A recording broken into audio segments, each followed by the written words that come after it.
கொடுங்க madam. White skin, baby face, innocent smile. 150 ரூபாய் வேணுமா? குடுக்குறேன். நான் சொல்றபடி கேப்பியா? என்ன பண்ணணும்? கோர்ட்டுக்கு போய் ஜட்ஜுக்கு முன்னாடி நான் சொல்றபடி சாட்சி சொல்லணும். ஓகே?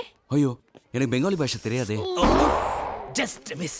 ஜூனியர்ஸ், பேசினா தானே பாஷை தேவை.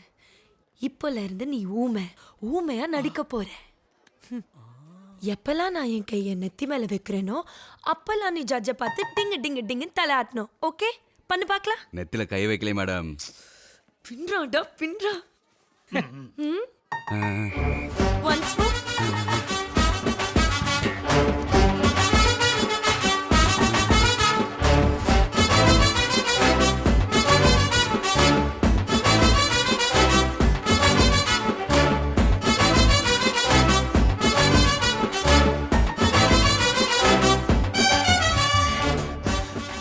பின்றா. இவன் அட்ரஸ் வாங்கி வச்சுக்கோ. இனிமே எல்லா கேஸும் இவன் தான் போய் சாட்சி. நம்மள எங்கேயோ கொண்டு போறான்.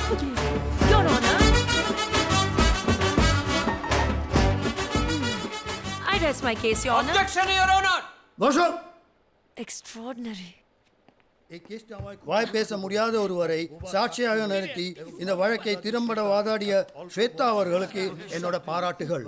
குற்றம் சாட்டப்பட்டதாக கருதப்படும் இனால் முகர்ஜியின் மீது சுமத்தப்பட்ட குற்றங்கள் சரிவர நிரூபிக்கப்படாதால் இந்த வழக்கை கோர்ட் தள்ளுபடி செய்கிறது. தங்கச்சி. அண்ணா, நான் காலேஜ் கிளம்பிட்டேனா? நீ எங்க இருக்க? நான் ஊமையா நடிச்சுக்கிட்டு இருக்கேன். ரொம்ப நேரம் பேச முடியாது. அப்புறமா கூப்பிடுறேன். என்னாச்சு?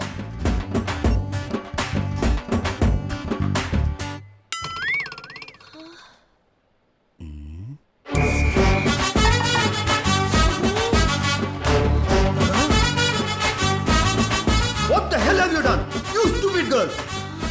Get out from the court! Don't show your face to me!